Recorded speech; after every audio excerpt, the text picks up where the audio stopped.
Good morning. Today at Toronto Police Headquarters, Hold-Up Squad Staff Inspector Mike Earl will provide an update into several bank robbery investigations. Sir? Good morning, folks, and thanks for attending this press conference. The Toronto Police Hold-Up Squad is looking for public assistance in trying to apprehend three separate bank robberies that are responsible for 7 bank robberies, 6 of them in Toronto and 1 in Hamilton. I'm going to take you through these suspects. We believe that they're very good pictures of these individuals, and somebody, we're hoping in the public, recognizes them, and we either call the Hold-Up Squad or Crime Stoppers. The first individual we're looking for committed 2 bank robberies in 2016. We nicknamed him the Crosstown Bandit. Individual that is on the screen here enters a bank wearing what we believe to be a wig, a Exacto jean type jacket. He approaches the teller with a hold-up note demanding cash, indicating that he's armed. The suspect is described as a male, somewhere in his mid to late 20s, early 30s, brown, 5'9", with a slim build. He indicates he's armed during this robbery. The first robbery committed was on the 17th of November at a Scotia Bank at 880 Eglinton Avenue East in Toronto. Then he went on to commit another bank robbery at a TD Bank on Vanderhoof on the 1st of December 2016. We're hoping that somebody in the public can identify this individual and give us a call. The second individual that we're looking for committed 4 bank robberies.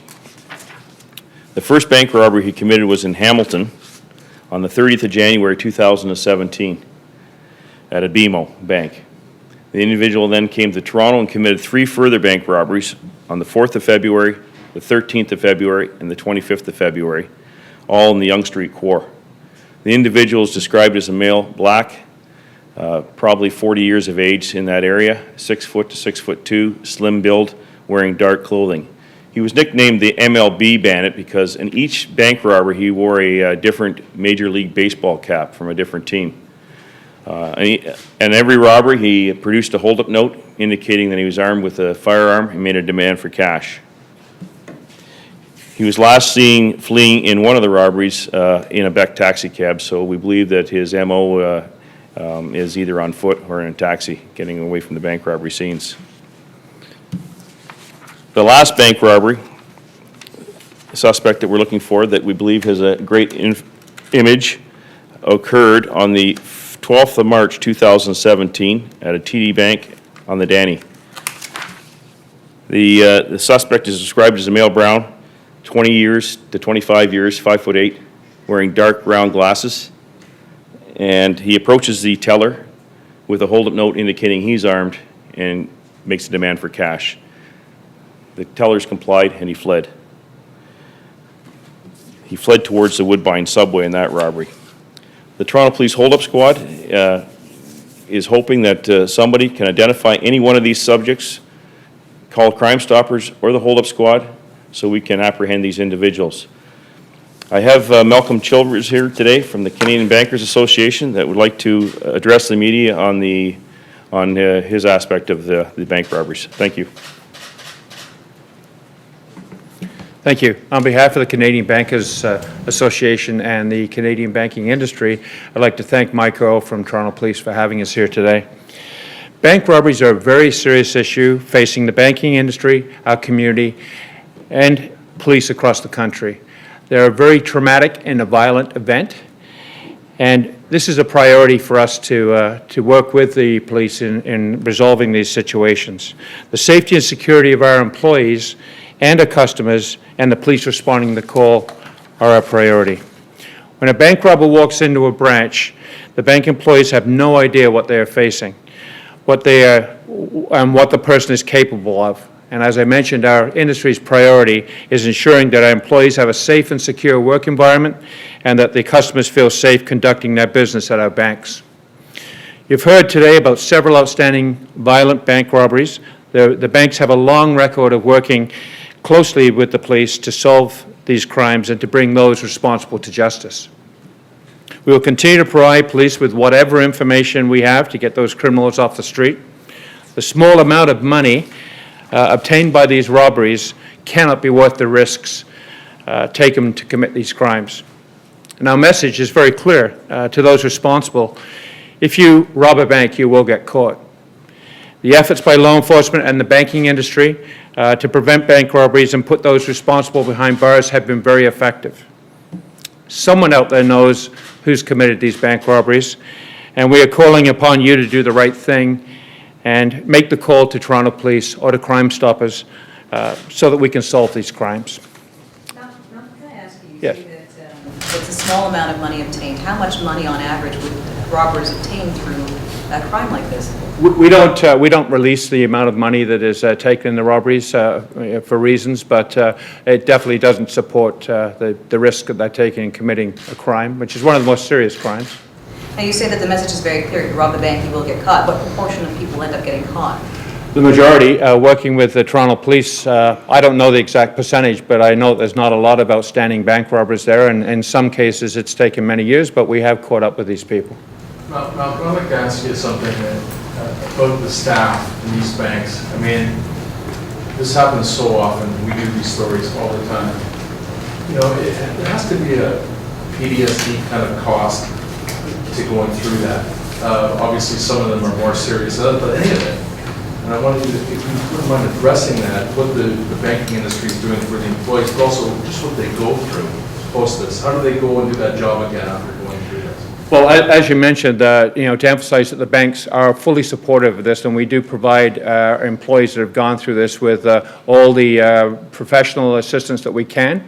And as you mentioned, some of these incidents are traumatic to the point where they do stay with the employees, absolutely. And we'll continue to support them on that. But it is a very serious event, and it affects people very differently. And this is not something that people expect to go into the workplace and experience. But it happens so often that, you know, I don't know, maybe staff inspector can tell us how many per year, but it's a lot. So this is a byproduct of it. It's not about the money for the banks, it's more about, and the customers as well. I mean, I should have mentioned that. The customers that are in there too. Absolutely. Well, you know, there are a significant number of robberies that happen, but I can tell you that we're taking every effort we can to prevent the number of robberies, and we have taken steps in place with security upgrades, et cetera, to do that. And, you know, as things change, then we adapt with them and work very closely with police. We actually are in communication on a weekly basis with law enforcement right across the country because, as has been seen before, some of these people responsible are transient, and it is not unheard of for them to move from one community and one part of the country to another. Can you just tell us also how much this costs the Canadian banking industry every year? And I'm not just talking about in terms of the thefts, but I'm talking about in terms of the security efforts that you have to put forward, that I probably have to give psychological counseling to some of your employees and the training. How much does this cost the industry as a whole, do you think, on an average year? I wouldn't have the figures exactly for that, but obviously it's significant, but something that we're willing to support for the betterment of our employees and our customers. Do you end up having to give them psychological counseling afterwards? I mean, what do you do when, in a situation where your employees have been held up? That's up to the individual banks, and obviously each case is different, but I can assure you that if there is a situation that is deemed they need this, then they will get the assistance required. Detective? Let me just step in for a minute. In regards to the bank questions, the number of bank robberies have been consistently in the last several years in Toronto, roughly anywhere from 89 to 100 bank robberies. But going back to 1996, we hit a peak of 398 bank robberies in Toronto alone that one year. Since then, they decreased to a plateau of approximately that number.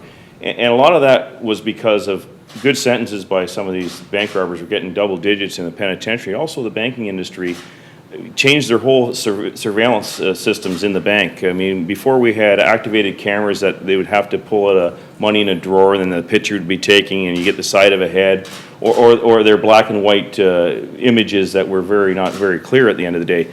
With the high definition video cameras in the banks now, we're able to apprehend these individuals after one robbery or two robberies instead of 20 robberies. It was very common in the late 90s to apprehend individuals for 10 or more bank robberies before we actually caught them, because we didn't even know who we were looking for because there was no video or no pictures of them.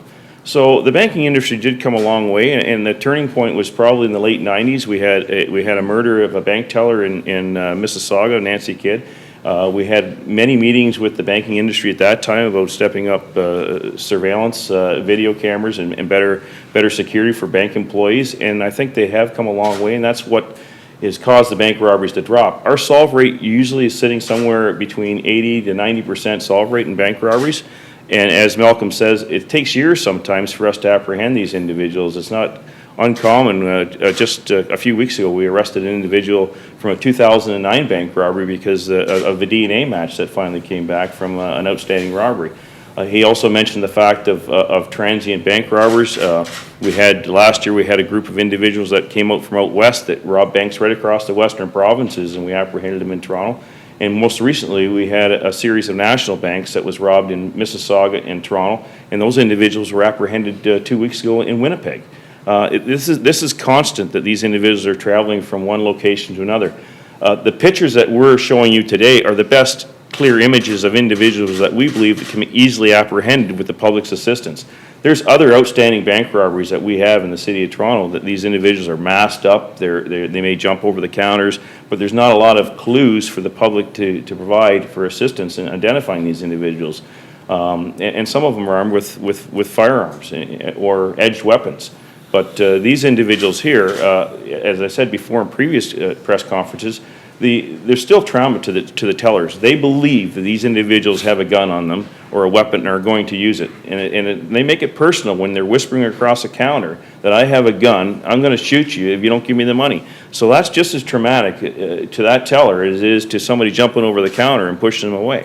And we have worked with the banks in some of the serious bank robberies, and I know for a fact that critical incident debriefs were happening and with some of the bank tellers after the bank robberies, because it is a traumatic experience for some of these, and including some of the customers that are in the bank at the time. So the banking industry and the police have worked very closely in trying to solve these and catch these people, and it is all about customer safety and employee safety when it comes down to it. It's a victimization that we're after here. It's a robbery, and we want to apprehend these individuals. In these 6 robberies, did any of the individuals actually produce or quote-unquote flash a weapon? No, there was no firearm observed in any one of these. All 3 of these individuals in each robbery indicated they were armed, and we're going to use their gun if they didn't comply, if the teller didn't comply. So they did threaten. yes, absolutely. That's still an armed robbery. It's a robbery. Under the criminal code section, it's a robbery. It's called robbery. If a weapon is brandished and a handgun is seen, there's also additional charges: robbery with a firearm, robbery with imitation firearm, depending what goes on, which is even more severe. Mike, I look at this as excellent security, and the banking industry, obviously that's interesting that they made it better so we can see that. The question I wanted about is that this is live now on television, and we're going to bring it out, and we do it all the time. How come it isn't within 24 hours that people don't call up and say, people know who that guy is right there? I mean, I don't know him, but if I did, I think I'd recognize that guy. Well, so what is that? Well, you anyway in the media industry knows what goes on. I mean, basically, we don't know how much time this is going to be played on TV. We don't know how much airtime it's going to get in a paper. And it takes the right person at the right time to be watching the news or looking at the paper to see that glimpse. And we apprehended an individual. We had one bank robber that I had in the news at least 4 or 5 times, and it went on for like 2 years. And it was the last time and the second year that individual phoned in. Somebody phoned in and identified the suspect, but it was the first time that person even saw it. So, this is why we're having these press conferences, because if we can get this on the news and the right person sees it at the right time and picks up the phone, we're going to apprehend this individual. Malcolm, a question for you. How are tellers trained to deal with these situations? When someone does approach the counter saying that they have a gun, for instance, what are tellers told to do? Well, each individual bank has their own specific training package that they have, and so I can't really disclose exactly what they're told to do, but obviously they're trained to take every threat as serious. And our main objective is to stop this as soon as we can. Okay, and by serious, you mean like hand over the money, right? But not- Well, I can't really get into the actual specifics of it, but Is it fair to say that they're trained to put up no resistance? absolutely. Absolutely. That would be the last thing we would want from the tellers, but also from customers too. And you've heard of some situations in the last few years where that hasn't gone the way we would like to see it, and people do get hurt, so. And just to interrupt there, Can you just let our Mike- investigators, sorry, our investigators do assist in training at times, and they are, when they do train tellers, they're told to cooperate, right? We don't want any fights over the counter or anything. It's just cooperate, turn over the money. The money's not the important thing here at the end of the day. It's their safety. So they are trained to do that. They're not trained to resist. But you can't control human nature. Sometimes the tellers hesitate and things happen, or they don't cooperate as quickly, and the bank robbers are agitated and things happen out of our control. But they are trained to cooperate, and the least resistance is better at the end of the day. How much money on average is taken when you see these kind of robberies? How much money would you say they're getting away with? Well, we don't talk about the money, as Malcolm tells you, but they're not getting away with a lot of money in individual robberies like this. It doesn't justify the end of the means, and we don't talk about money because we want to keep it as a victim crime. It's victimization here. It's not about the money. How quickly do police respond to this? I mean, is there like a panic button that tellers push, or? Well, I mean, you see them all the time in movies. Is that realistically what happens? Well, some of the banks did have those. I'm not sure how they are now, but on every bank. But the police do respond quickly. But you can see by the video how quickly in and out these individuals are. If there's nobody at the counter, it's a matter of getting to the counter, asking, threatening, and getting money very quickly, and they're gone. I mean, if you're on the Danny or one of the main streets that has a subway, Yonge Street, you can be in a subway in a matter of seconds, and the police, they could still be on the phone with dispatch when this is happening. So we can get there very quickly, but downtown Toronto, it's pretty easy to disappear in a crowd. So, but we work with the business community partnerships, TTC, collecting surveillance cameras from the neighborhoods, even taxi cabs. A lot of these individuals take taxis. We download their cameras, and that's how we identify them. Anyways, we're going to end the press conference, and we can have some sidebars if you wish. Thank you very much for attending. Thank you. Malcolm, can you just tell me your last name again? I'm sorry. Yeah. CHIV.